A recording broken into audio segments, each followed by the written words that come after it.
Amigos de TVC, bienvenidos desde el foro número 1. Estamos acá en día martes para compartir 2 horas 30 de información. Espero que la noche y la madrugada haya estado lleno de descanso y iniciar con buena energía, mi querida Anita. Buen día. Anita, amigos televidentes, estamos una vez más aquí en esta la primera emisión del Comercio TV, siempre dispuestos a llevar todas las noticias del ámbito nacional y también internacional. El día de hoy, vívalo con energía, está haciendo sol, así que disfrute de este día. Un cafecito o lo que más te guste, un chocolate caliente para comenzar el día y tener la actitud para que las cosas salgan bien. Vamos a contar la información inmediatamente, así que bienvenidos a desayunar con nosotros en la primera entrega de El Comercio TV en la señal de TVC. Empezamos con noticias lamentables. Un bebé de apenas 1 año de edad falleció durante un accidente de tránsito registrado en la parroquia de Cangagua, en Cayambe. Totalmente destruida quedó la parte delantera derecha de este bus de transporte público que se impactó contra este muro en el sector Buena Esperanza en Cangagua, Cayambe. Es una pérdida de pista de circulación y posterior impacto con un muro de cemento. Apenas se dio alerta al siniestro vial, alrededor de la 1 de la tarde de este lunes, ambulancias y paramédicos del Cuerpo de Bomberos acudieron al sitio para socorrer a las víctimas. Lamentablemente constataron la muerte de un recién nacido, mientras que otras 30 personas resultaron heridas. No hay pacientes de extrema gravedad, tenemos pacientes moderados hacia pacientes leves. La zona donde ocurrió el accidente fue cercada para que las autoridades puedan recabar información que determine las causas que ocasionaron este siniestro, informó Carolina Osante.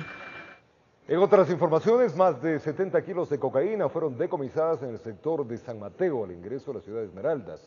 La droga estaba encaletada en el doble fondo de un cajón de una camioneta. Veamos. El movimiento de la droga como que no para, pero al accionar de los supuestos colaboradores de las organizaciones dedicadas al tráfico de sustancias sujetas a fiscalización a escala internacional, unidades de inteligencia le siguen los pasos. Esta vez en el sector de San Mateo, al ingreso a la ciudad de Esmeraldas, agentes antinarcóticos pararon la marcha de una camioneta de cabina simple con placas del Guayas.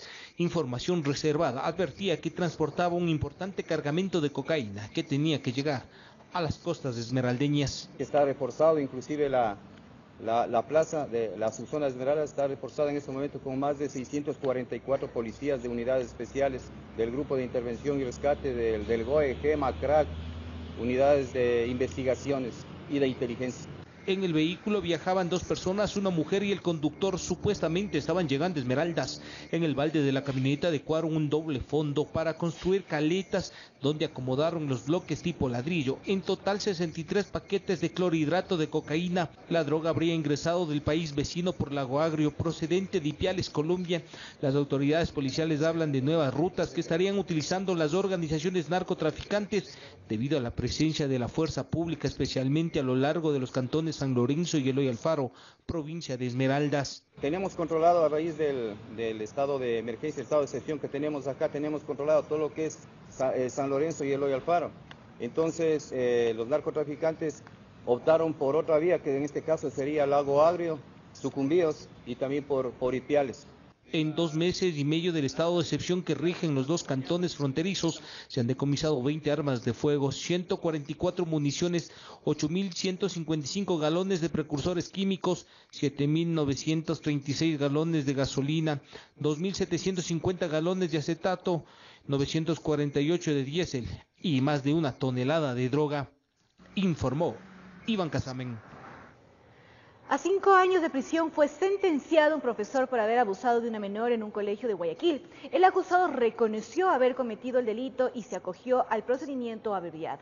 Sobre el sujeto pesan 15 acusaciones más.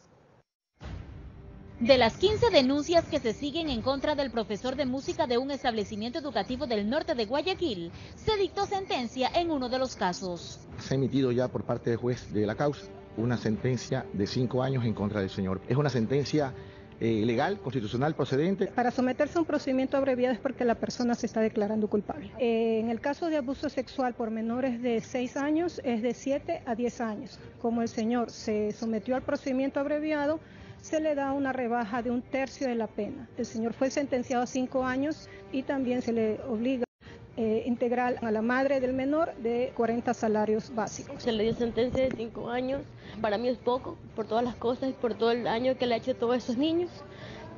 esperemos se siga haciendo justicia y se siga aumentando la sentencia por lo que realmente se merece. Imagínese ultrajar a una niña de 3 años, entre 3 años a 6 años, y que le den 5 años. Me parece absurdo. El detenido deberá enfrentar otras denuncias. Son 15 en total, de las que yo llevo son 9 por abuso sexual. Hay un caso que no lo llevo yo, lo lleva otro abogado, que ese fue la primera denuncia que se presentó el 13 de noviembre del 2017, que esa sí fue directamente por violación. No que yo sepa ninguna denuncia por violación en sí. Abuso sexual. Es muy distinto al delito de violación. Los padres de las víctimas piden justicia. Mi hija está con terapia psicológica. Tiene terrores nocturnos, se orina en la cama, no quiere estar sola, desconfía de la gente. Que nosotros queremos que se le dé la sentencia que debe ser. Las otras causas están en investigación previa. Estas son, cada uno se inicia como un nuevo juicio y el señor será sentenciado por cada una de ellas y se solicitará la acumulación de penas. Lo máximo se supone que son 20 años, pero con los agravantes y como se van a acumular todas las causas, todas las penas, perdón, no las causas, las penas, puede llegar a los 40 años, que es lo máximo que te permite la ley. Informó Roselena Vázquez. Son las 7 de la mañana, 1 minuto. 2 sujetos fueron detenidos acusados de violar a 2 menores de edad. Los hombres podrían enfrentar una pena de hasta 22 años de prisión. Este sujeto de 22 años de edad fue detenido tras ser acusado de presuntamente violar a una niña de 14 años. El hecho se produjo en Bastión Popular, cuando la pequeña caminaba por el sector y, según la denuncia, el hombre la sube a una tricimoto a la fuerza. Ella estaba comprando en una tienda una galleta porque ella le fue a una ropa a mi otra hija, la mayor. Y en eso él ha venido y la ha subido a la tricimoto y la ha drogado y la ha metido a altísimo alcohol. Sí, ella estaba que fumeaba hasta que le duele la barriga horrible. Pero que la ha cogido a la fuerza y la ha violado. La ha metido en unos montes, la ha metido. Y tal fue la audacia del agresor que en la misma tricimoto la fue a dejar a la casa de la menor. Y lo cual los familiares preocupados porque la niña no aparecía, proceden a observar de que una tricimoto la estaba dejando a la niña fuera de su domicilio, bajan inmediatamente y logran la captura y la aprehensión los familiares, en este caso la mamá de la víctima, justo con su papá. En otro caso, en el sector de la Isla Trinitaria, este hombre fue detenido implicado en cometer delito sexual en contra de una niña de 11 años. Es el esposo de la abuelita de la víctima. Se aprovecha de que la menor estaba en la habitación sola, estaban tanto la abuelita como la madre estaban distraídas en el inmueble y este sujeto aprovecha a introducirse en el cuarto, aprovechando que la niña estaba sola y ahí procede a ultrajarla. La Fiscalía investiga ambos casos por el delito de violación. Que tiene una pena estipulada de 19 a 22 años. Informó Roselena Vázquez. Se suspendió por segunda ocasión la audiencia de presentación y sustentación de dictamen en el presunto caso de abuso sexual a estudiantes de un colegio en la vía Daule, en Guayaquil. El hecho habría ocurrido dentro de las instalaciones del plantel. Se confirmó una nueva fecha para esta diligencia. Uno de los abogados presenta un documento indicando, como queriendo justificar de que estaba imposibilitado de salud, y por consiguiente la jueza ha diferido la fecha de la audiencia a pedido de él para el día 2 de mayo a las 8 de la mañana. La Fiscalía presentará su dictamen y obviamente continuará el caso hasta que para que el mismo ya se tenga una sentencia en firme. Vamos a contarles ahora que el ministro de Educación, Fander Falconi, se refirió a los mecanismos de prevención de abuso de menores que integra el sistema educativo a propósito del inicio de clases a nivel de educación inicial allá en Guayaquil. Poco más de 200.000 estudiantes iniciaron su ciclo lectivo nivel inicial básica.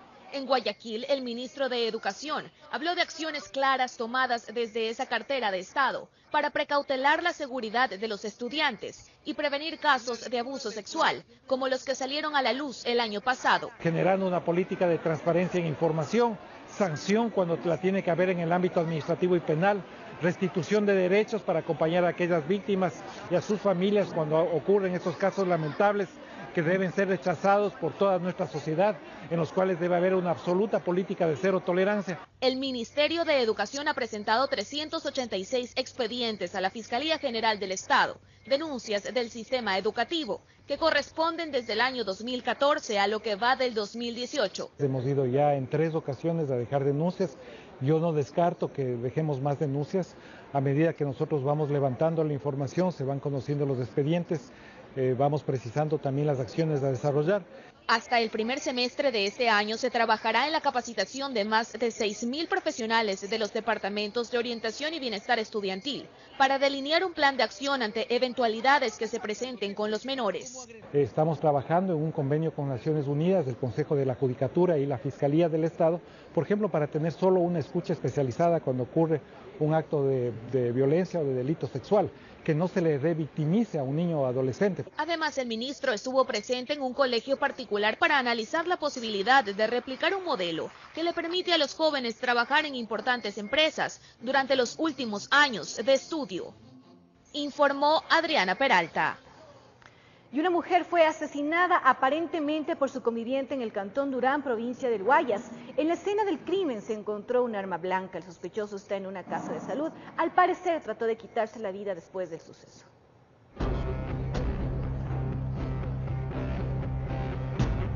Se trató de un suceso que alarmó al sector de Los Helechos, en el cantón Durán, provincia del Guayas. El cuerpo sin vida de una mujer era retirado de una de las viviendas de la zona. Al parecer, una acalorada discusión con su conviviente terminó en este hecho.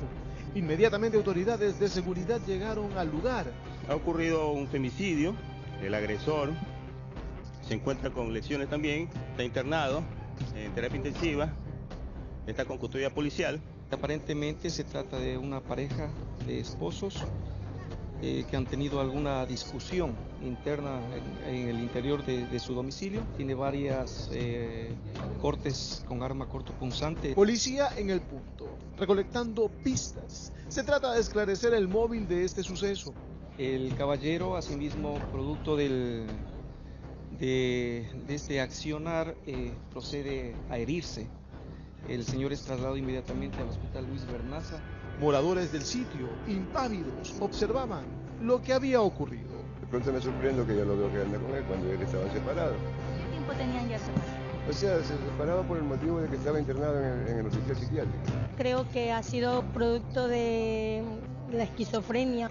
El señor pues tenía antecedentes de esquizofrenia, posiblemente tenía esta enfermedad de esquizofrenia. El cuerpo de la fémina fue trasladado hasta el edificio de ciencias forenses. De ahí a esperar a que su conviviente se recupere para llevarlo directo a la audiencia, informó Julio César Saona. 7:07 en la mañana, 6:07 allá en Galápagos. En Chimborazo, un ex policía habría sido asesinado por intentar defender a una mujer quien estaba siendo agredida por su conviviente. El implicado huyó del lugar. Miremos. En medio de la penumbra y del llanto de sus deudos, el cuerpo sin vida de Ángel Saltos, de 59 años de edad, era trasladado hasta la morgue. Minutos antes intentó defender a una joven mujer que estaba siendo golpeada por su conviviente. Lamentablemente el agresor lo recibió con una barra de hierro, propinándole un golpe contundente en la frente. Tal vez no avanzó a cerrar la puerta, no avanzó a cerrar, ha ido con un candado en la manito y le va y le da con la varilla en la cabeza y ahí le bota al piso y ahí le mata. La mujer de 18 años de edad, quien fue agredida, ahora permanece en el Hospital General Docente de Riobamba con graves heridas, mientras que el sospechoso huyó tras el hecho de sangre. Que al momento se encuentra en la Casa de Salud del Hospital General Docente de la ciudad de Riobamba recibiendo atención médica por cuanto había sido agredida presuntamente por este ciudadano. En este evento se está realizando el seguimiento correspondiente a fin de tratar de ubicarle a este ciudadano. Según familiares del desafortunado hombre, quien fue ex policía, fueron testigos de las múltiples agresiones hacia la mujer. Lamentablemente esta vez no pudo defenderla. Ante esto, piden justicia. Justicia, que no se quede en la impunidad de esto, porque ahorita corre riesgo a mi cuñada. Yo pido justicia y quede mi hija sin padre. Mi nenita va a cumplirse en este junio 11 añitos. va dejando una niña menor de edad. En la morgue sus deudos esperaban con el uniforme de policía para luego de la autopsia trasladar a su ser querido a velarlo y posteriormente brindarle cristiana sepultura. En Chimborazo informó Darwin Altamirano. Y este lunes se reportaron 2 falsas amenazas de bomba. En horas de la mañana se registró en la Escuela Politécnica Nacional, ubicada en el centro de Quito. Las instalaciones fueron inspeccionadas por el Escuadrón Antibombas del Grupo de Intervención y Rescate GIR, descartando la emergencia. El rector suspendió las clases con el objetivo de precautelar la integridad de las personas. Y en horas de la tarde, en la Superintendencia de Economía Popular y Solidaria, unidades especializadas evacuaron el edificio y procedieron con la inspección sin encontrar ningún artefacto explosivo. Nerviosismo en un colegio de Guayaquil por la supuesta presencia de un artefacto explosivo. La Policía Nacional comprobó que se trató de otra falsa alarma. Miremos. En horas de la tarde, intenso fue el movimiento en el Colegio Guayaquil, al sur de la urbe. Al parecer, los padres de familia habían sido alertados de algo que los alarmó.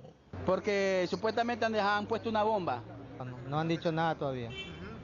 Pero sí le alarma un poco ver de pronto la... Claro, pues de ver la gente cómo en antes salía, entonces llama la atención. De ahí que los alumnos fueron evacuados del plantel. Elementos de la Policía Nacional llegaron, realizaron las inspecciones respectivas en el lugar. No encontraron novedades. Al mismo tiempo no quisieron referirse al tema. Buenas tardes.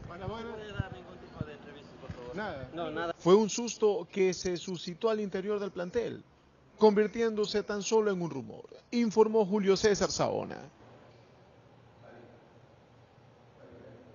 Y en la zona de frontera al lado colombiano, el ejército decomisó arsenal bélico destinado para alias Guacho, mientras en el sector de San Lorenzo, Fuerzas Armadas evitaron la detonación de un artefacto explosivo.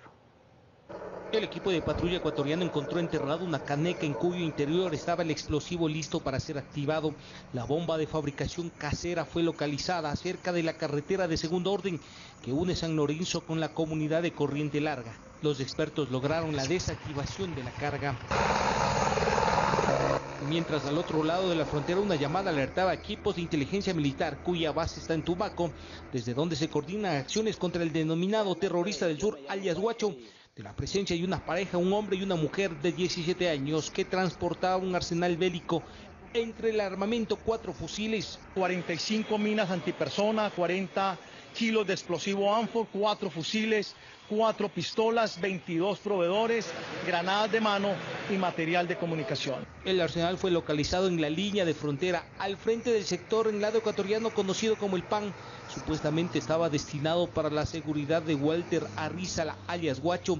Los gobiernos de Ecuador y Colombia ofrecen una recompensa de $230.000 por información que lleve a su captura. Este material se le encuentran a unas comisiones específicas precisamente de esa organización de Guacho.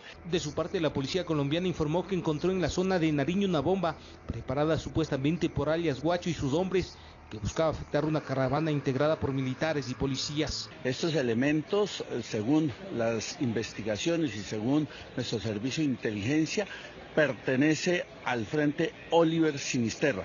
También en la frontera con Ecuador, un soldado colombiano falleció luego de pisar el campo minado. El incidente ocurrió en la zona rural del departamento de Nariño.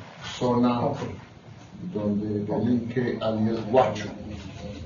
Otra acción delincuencial imperdonable que se suma a su currículum. Mientras, a través de un comunicado, la Embajada de Estados Unidos recomendó a sus ciudadanos no viajar al departamento de Nariño por los hechos de inseguridad que se han reportado en la frontera con Ecuador. Contarían con informes que advierten de una amenaza de secuestros continuos, informó Iván Casamen. Vamos a contarles ahora que extraditan a Estados Unidos al narcotraficante colombiano Daniel Rendón Herrera, alias Don Mario, que fue capturado en abril del 2009 en una zona del departamento de Antioquia tras 10 meses de operaciones de inteligencia. Don Mario deberá comparecer ante las autoridades norteamericanas. Don Mario es el alias de Daniel Rendón Herrera, un paramilitar colombiano que se convirtió en uno de los narcotraficantes más buscados por las autoridades. El líder de la organización Los Ubareños fue trasladado a Estados Unidos ante la justicia de Nueva York, misma que solicitó su extradición por cargos que le podrían llevar a la cárcel el resto de sus días. Daniel Rendón nació en la localidad de Amalfi, en el departamento de Antioquia, situada al noroeste de Colombia. Se vinculó al paramilitarismo en el año 1990. En el momento que el Estado no nos garantiza los bienes y la integridad, nos toca tomar partido y el país se divide en tres. Se divide lo que defendía la fuerza pública, lo que controlaba las guerrillas y lo que controlaba las autodefensas. Los grupos paramilitares, también conocidos como autodefensas, acordaron el cese al fuego durante el 2003-2006 en un intento de alcanzar la paz con el gobierno colombiano. Sin embargo, cuando el régimen comenzó a encarcelar y extraditar a los hombres del Frente de las Gaitanistas, los grupos que antes eran rivales efectúan alianzas y crean una organización narcotraficante más fuerte que años después tomaría el nombre del Clan del Golfo, que para finales del año 2017 contaría con una estructura de 7.000 integrantes, según la Dirección contra el Crimen Organizado de la Fiscalía Colombiana. Don Mario tiene muchos enemigos y rivales que han querido su cabeza, pero este fue detenido por las autoridades colombianas en el año 2009. Yo le doy gracias a Dios de que, moviéndome en el medio de tantas traiciones, de tanta gente que me ha querido hacer daño, pues esté contando el cuento. Las autodefensas ejecutaban gente que no estaba aliada a sus intereses. En ocasiones, algunas de las víctimas mortales eran inocentes. Hay un ingeniero en Turbo que fue asesinado inocentemente. Iban a dar de baja a otra persona y le dieron de baja a esa persona. No recuerdo el nombre en el momento, pero sé que la esposa y él tenían un hijito especial. Don Mario será juzgado en Estados Unidos por narcotráfico durante los años 2013-2015, hechos que el líder paramilitar siempre negó. Que no fui narcotraficante porque ese no era el negocio rentable para mí. El negocio rentable para mí era que me pagaran impuestos los narcotraficantes. Con la realización de Valeria Navarro, informó Sara Naranjo. Familiares de Óscar Villasís y Katy Vanessa Velasco, los ecuatorianos secuestrados por el Frente Oliver Sinisterra, se reunieron con el ministro del Interior, César Navas, a quien pidieron mayor diligencia en la liberación de sus seres queridos. Con la foto de su madre en manos, esta pequeña salió de la reunión con las autoridades ecuatorianas. Sus abuelos reconocen que ella, con apenas 4 años, no entiende muy bien lo que sucede, pero evidentemente siente la ausencia de su madre. Mire la niña cómo está sufriendo demasiado. Llora, me pide a su mamá y yo sin poder darle a la mamá. Hace más de una semana que no hay respuesta a estos audios que envía la pequeña a su mamá, y es que justamente hace una semana fue que el gobierno ecuatoriano dio a conocer que Katy Vanessa Velasco y Óscar Villasís habrían caído en manos de los disidentes señalados como los responsables del también secuestro y asesinato de los 3 miembros del equipo periodístico de Diario El Comercio. Estamos metidos en una guerra donde no tenemos nada que ver. Pidiéndole a Dios que vuelva, que regresen con bien, que ese señor los deje o diga qué es lo que quiere. La pesadilla para estas dos familias y el país entero persiste y parece no acabar. Esta mañana el ministro Navas informó que no existe contacto con los secuestradores desde el video enviado como prueba de vida. Ya domingo pasado no hemos recibido ninguna otra información. Lo mismo que pasó con el tema de los compañeros del comercio, o sea, nos marcan la pauta y dependiendo, no es que nos ha faltado la voluntad de dialogar o la voluntad de negociar, no han querido, ellos no han tenido la voluntad. Navas además reveló que el secuestro ocurrió en territorio colombiano. Ellos estuvieron hospedados en San Lorenzo y de ahí se dirigen a Puerto Rico, y en Puerto Rico, cuando llegan a la población de Puerto Rico, es donde los secuestran. Las autoridades indicaron a estas familias que son prioridad máxima para el gobierno. Ahora esperan poder reunirse con el presidente Moreno y presentarle sus peticiones, así como también lo hacen al líder subversivo cabeza del Frente Oliver Sinisterra. Por favor, señor Guacho, devuélvame a mi hijo vivo y sano, devuélvame a la nuera también. En Santo Domingo se convocaron a misas y plantones para pedir por la libertad de esta pareja, así como también continúan en Quito las vigilias frente al Palacio de Carondelet cada noche para clamar por un país de paz. Que lo último que se pide es la fe, ya confío en Dios que Dios me va a hacer milagro, porque los milagros se hacen. Y tengo fe que Dios me va a hacer milagro, que vela con vida a mi hija. Informó Carolina Basante. La Comisión de Soberanía y Relaciones Internacionales de la Asamblea Nacional recibió a los ministros del Interior, César Navas, de Defensa, Patricio Zambrano, y al secretario de Inteligencia, Jorge Costa, quienes dieron un informe sobre las acciones tomadas en la frontera norte. Esto dijeron. A puertas cerradas se llevó a cabo la comparecencia en la que se informó de las gestiones realizadas este primer trimestre del año respecto a la seguridad fronteriza. El encuentro se hace en concordancia a la Ley de Seguridad Pública del Estado. Nos han dado alguna información que nosotros requeríamos, que en su momento habíamos solicitado. Creo que se ha hecho lo mejor posible, creo que siempre hay cómo hacer mejor, digamos.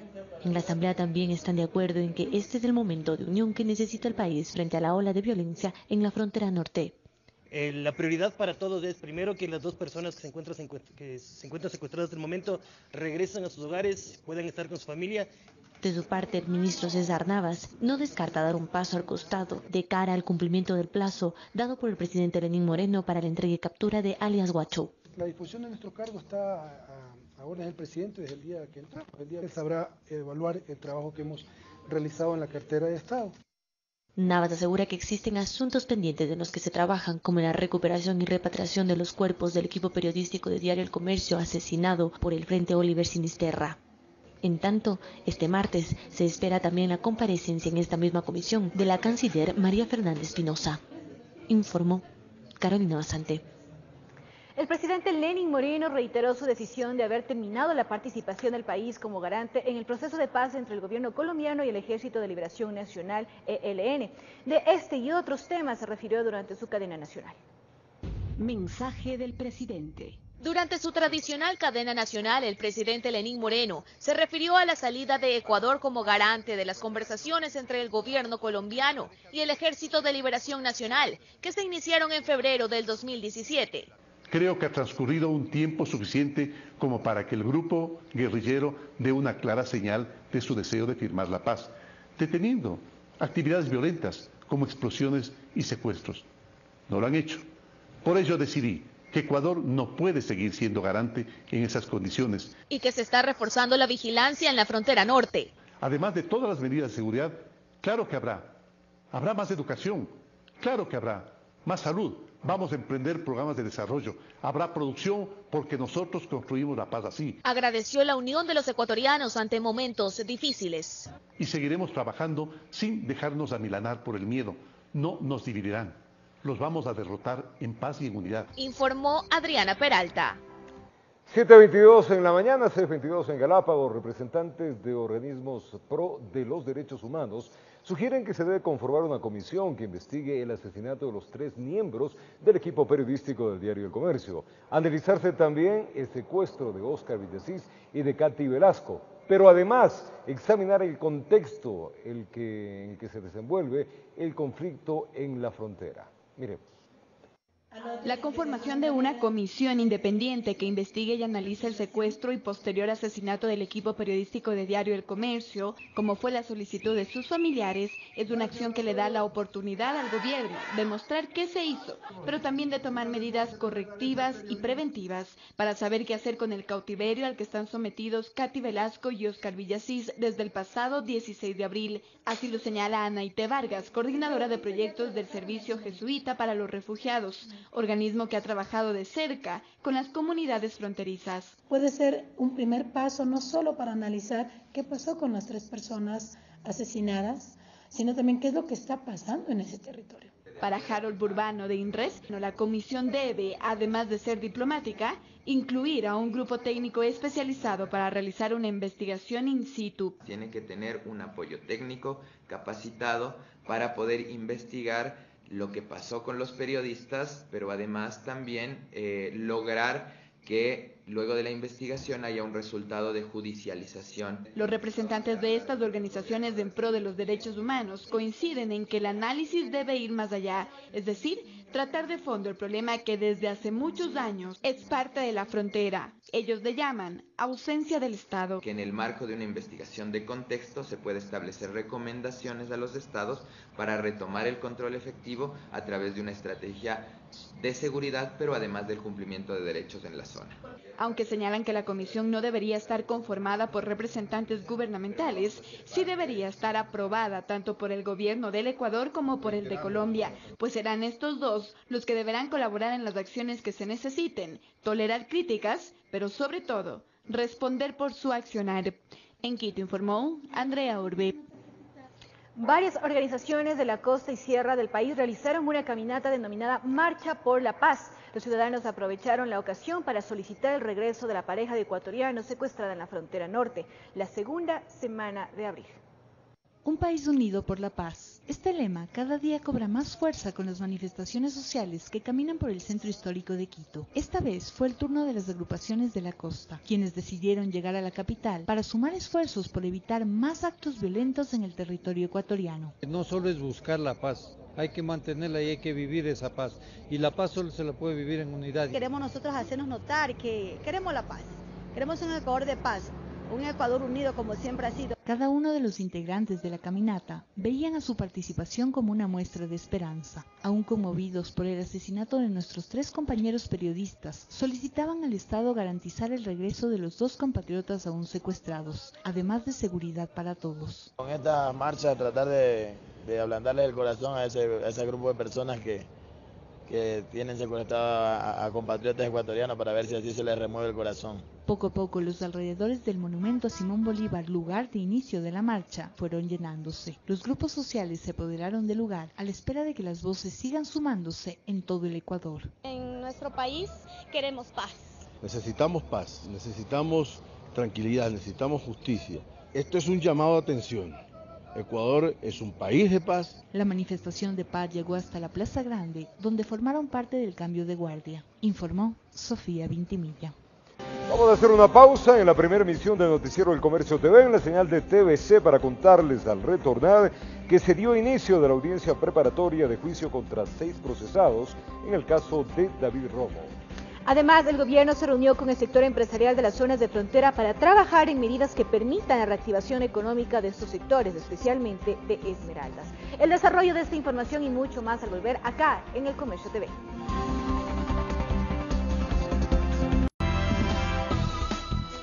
En la Unidad de Justicia de Carcelén, al norte de Quito, se instaló la audiencia preparatoria de juicio contra 6 procesados por su presunta participación en el caso de la desaparición y presunto delito de asesinato en contra del joven David Romo. Veamos.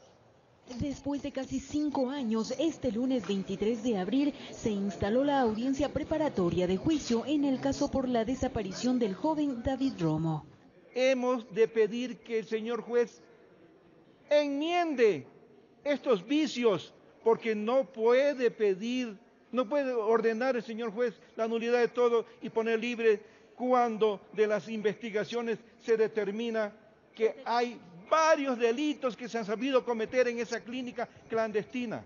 La diligencia se llevó a cabo en la Unidad de Justicia de Carcelén, al norte de Quito. Aquí la Fiscalía presentó elementos de convicción necesarios para fundamentar la acusación en el caso contra 6 procesados por presunta participación en el delito de asesinato contra David Romo. Este proceso se construyó en 2 años de clandestinidad de manera ilegal. No existe norma que permita que el proceso esté en secreto durante 2 años. Para el abogado de los procesados, menciona que hay cierta inconsistencia, ya que los 6 acusados no estarían dentro del proceso.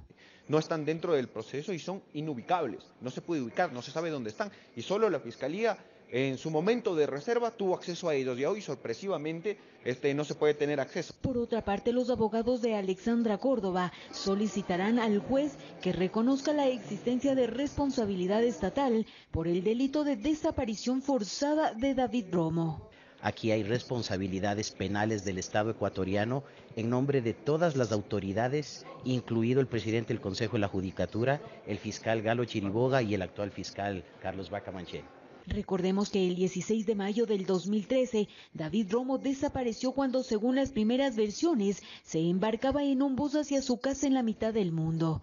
Tras varias investigaciones, se mencionó que el joven habría estado en una clínica de rehabilitación clandestina en Pisulí, pero esto dio un giro en noviembre del 2017, cuando el relato anticipado de un testigo habría afirmado que David Romo fue asesinado e incinerado. Con este testimonio, en enero del 2018, la Fiscalía realizó una diligencia para recrear la línea de tiempo sobre lo que supuestamente ocurrió. Cansada de no encontrar respuestas a la desaparición de su hijo, Alexandra Córdoba, en enero del 2018, llevó el caso de David Romo ante la Comisión Interamericana de Derechos Humanos, CID, organismo que acogió su demanda y ofreció a investigar lo sucedido con la desaparición y presunta muerte de David Romo, informó Patricia Aldaz.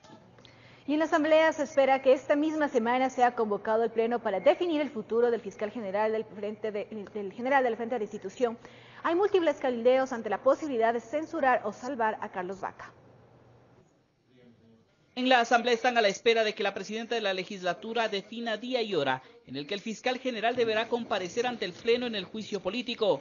Las bancadas legislativas se reunirán en las próximas horas para definir su posición, aunque hay algunos que ya adelantan qué decisión tomarán. En el BIN, por ejemplo, dicen que van por la censura. Desde el inicio consideramos que existen esas fundamentaciones necesarias como para realizar un juicio político. Si actuamos como bancada, sin ningún sesgo, deberíamos darle a los ecuatorianos la respuesta que los ecuatorianos esperan, debidamente motivado. Los correístas por su lado están divididos. Hay quienes dicen que con la información emitida por la comisión quedó en claro que el fiscal no ha cumplido con sus funciones. Como digo, se hizo público ese audio, poniéndose también en riesgo, según el informe que consta, poniéndose en riesgo la investigación que tiene que realizarse en ese sentido. Aunque hay otros que prefieren esperar a mantener una reunión de bloque para definir su posición. Porque todavía en el interior de nuestra bancada estamos decidiendo cuál va a ser nuestro planteamiento al interior de este juicio político. Los socialcristianos por su lado están claros. Existen, dicen, suficientes razones para censurar al fiscal. Y los elementos de convicción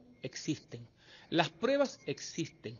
El descalabro institucional que él ha provocado para salvar su propio pellejo por las acciones y omisiones en que ha caído en el desempeño de estas funciones y de las que acarrea desde cuando era un adalid del correísmo en varias funciones, entre las cuales estaba ser tuerca y tornillo del señor Serrano en su momento, nos llevan a determinar que el señor tiene que ser cesado, destituido. Y aunque en los corrillos de la Asamblea se habla de presiones para salvar a Carlos Vaca, Henry Cucalón adelanta que serán los ecuatorianos quienes juzguen si en la sesión de enjuiciamiento se dan sorpresas. Ahí el pueblo podrá constatar quiénes son los que están apegados a la ley, los que están apegados a la legitimidad y los que van a traicionar en un acto de felonía el mandato popular. Así las cosas, en la legislatura están a la espera de la convocatoria oficial para la sesión que definirá el futuro de Carlos Vaca al frente de la Fiscalía. Informó Javier Gallo. La denuncia realizada por César Montúfar en contra del expresidente Rafael Correa por el presunto delito de delincuencia organizada fue aceptada por la Fiscalía. La investigación estará a cargo de un fiscal de Imbabura. La denuncia en contra del expresidente Rafael Correa y otros por el presunto delito de delincuencia organizada, presentada el pasado 5 de marzo en la Fiscalía General del Estado por el dirigente de Concentración Nacional César Montúfar, fue aceptada. El punto fundamental es el sostener y el demostrar, como lo haré, de que la corrupción en el Ecuador dejó de ser aislada, dejó de ser espontánea, sino que fue resultado de una planificación. El objetivo de esta investigación sería demostrar que a través del delito de delincuencia organizada había una vinculación en los presuntos actos de corrupción. En energía, en electricidad, en el tema comunicación, en el tema infraestructura, es decir, en el tema petrolero, es decir, todo estaba articulado, en el tema deuda pública, todo estaba articulado. A decir de César Montúfar, esta investigación será realizada por el fiscal de Imbabura, Alfonso Rea, mismo que al no tener nada que ver con los altos funcionarios, podrá realizar una indagación objetiva. Todo fue resultado de una organización que planificó, creó las condiciones y los cambios institucionales, legales, administrativos para que en el Ecuador la corrupción haya dejado de ser un hecho puntual a transformarse en un hecho sistémico, en un hecho estructural. En la denuncia se incluiría al ex vicepresidente Jorge Glass, al ex contralor Carlos Polit, al ex secretario jurídico de la presidencia Alexis Mera, entre otros. Y desde la presidencia se cambió la constitución, se cambiaron leyes, se firmaron decretos, se pusieron a personas claves en los sitios más importantes, de modo que se creó una estructura de corrupción que da cuenta del delito de delincuencia organizada estatal. La investigación de todos estos supuestos actos delictivos ocurridos en el gobierno anterior continuará a pesar de la ausencia del exmandatario Rafael Correa. Hemos pedido y vamos a insistir de que el expresidente Correa dé su versión en este caso.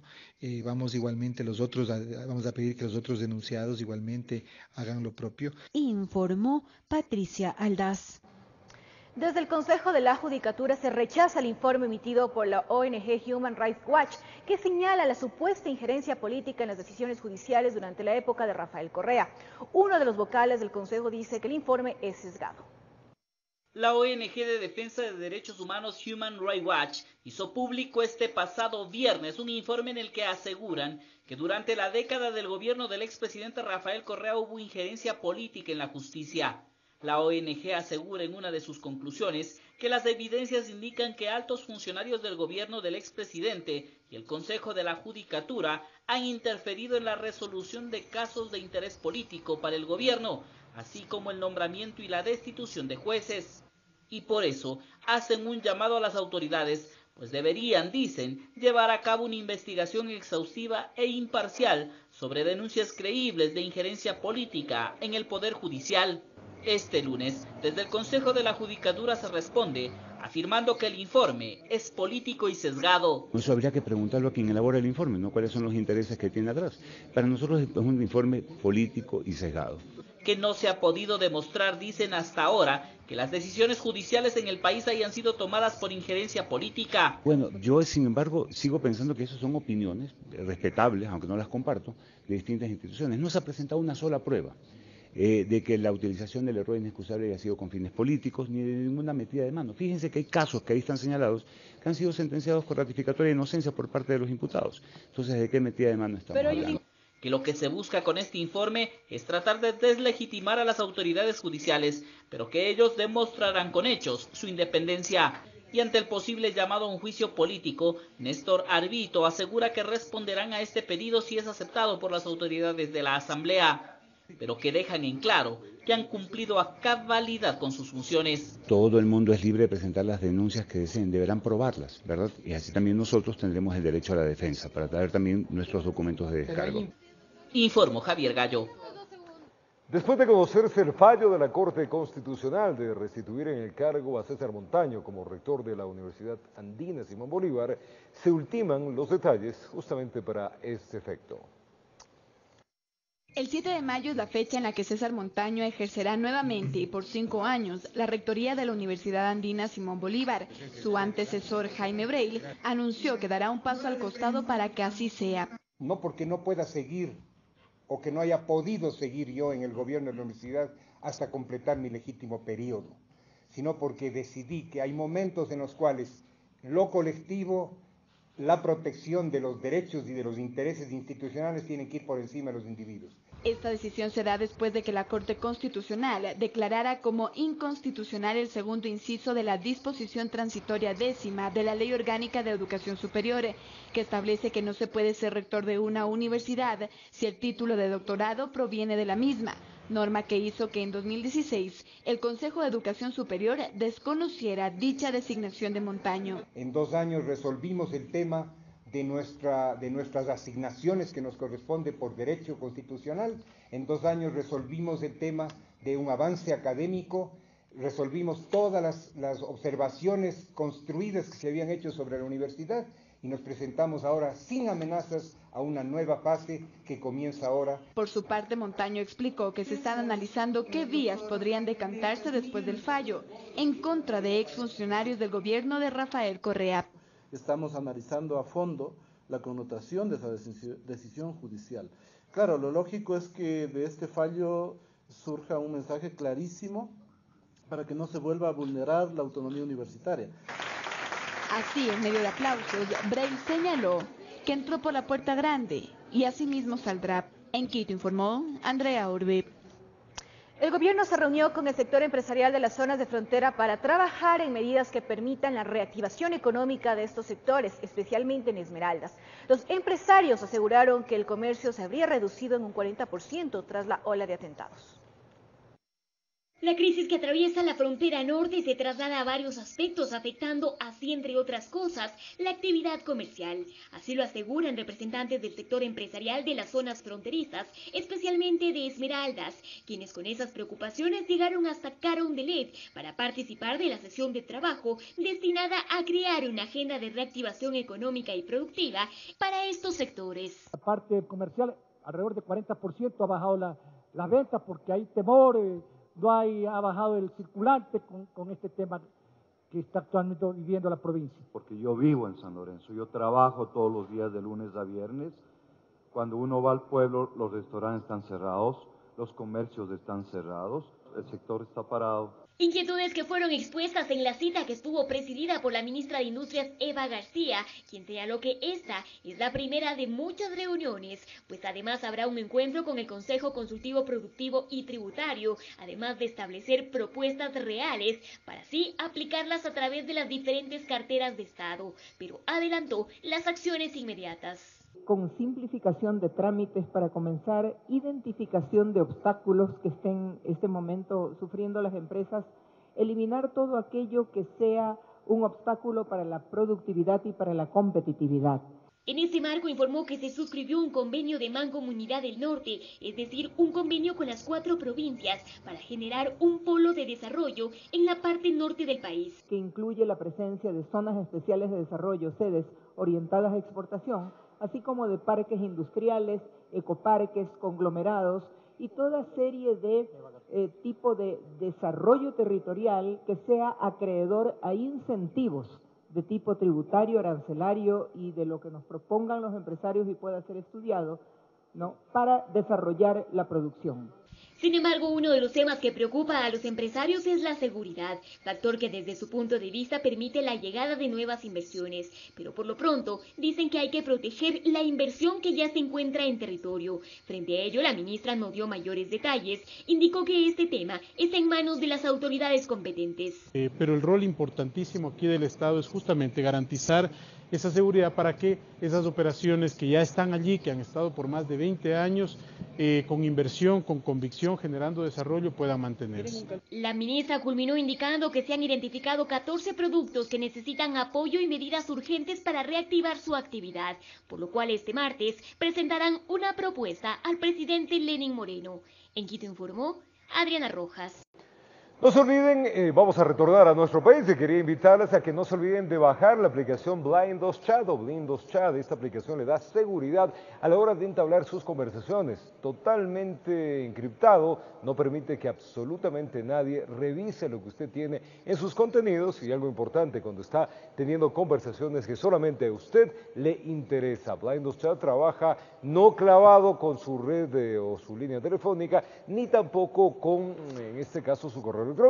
Es independiente, tiene un código secreto que le invisibiliza o le visibiliza, como usted quiera, el momento que lo utilice. Así que vale la pena tenerlo. Blindos Chat en las tiendas disponibles tanto para los sistemas operativos de iOS o Android. Y con ellos nos vamos a ir a compartir esta información. El atleta no vidente Fernando Caló se llevó pues los primeros premios. Vamos a poder verlo en este instante.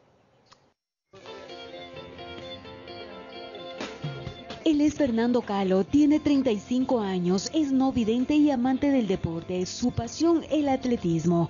Eso le llevó a participar en la Maratón de Boston, una competencia que tiene 122 años de existencia y a la que acceden deportistas de gran referencia técnica.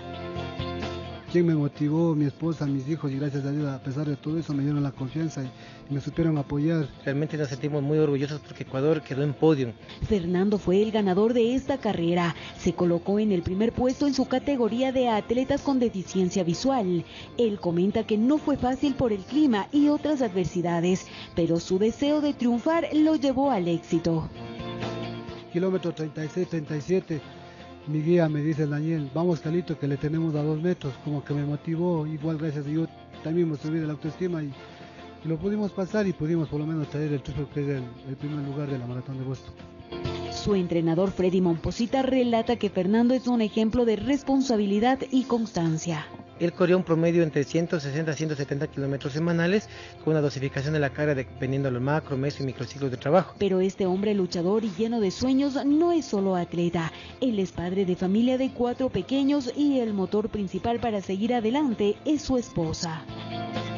Trabajó 3 años, entrenando para poder estar a donde está. Esta mujer que es un verdadero ejemplo de amor, ya que es ella quien junto a sus hijos y con la poca ayuda que Fernando puede darle, saca adelante su hogar. Bueno, yo lo he apoyado trabajando, tengo mi negocio y trabajamos con mis hijos. Con eso le he apoyado para sus pasajes, para su comida, para sus zapatillas, para sus vitaminas. Fernando perdió la visión de un ojo cuando era un bebé tras un accidente doméstico. Ya en su adolescencia perdió la visión del otro ojo tras un accidente de tránsito. Fue muy duro, muy difícil cuando los médicos nos dijeron que tenía una discapacidad. A pesar de todas estas adversidades, Marta y sus hijos apoyan a Fernando para que cumpla sus sueños. El más importante, ingresar al plan de alto rendimiento para llegar a los Paralímpicos de Tokio 2020. Pediría ayuda al gobierno, ¿no? Porque, no es fácil trabajar y, con los chicos. Y lo que yo quisiera es que le ayude, para que esté en alto rendimiento, para que reciba un sueldo, algo, para que no estemos tan apretados, con mis hijos. Seguros de que los sueños de esta familia se cumplirán y que vendrán días mejores para Fernando, nos despedimos de los miembros de este hogar deseándoles todos los éxitos. Que siga luchando y que nosotros tenemos para apoyar. Y yo especialmente seguiré trabajando y luchando para él y para la familia. Informó Patricia Aldaz.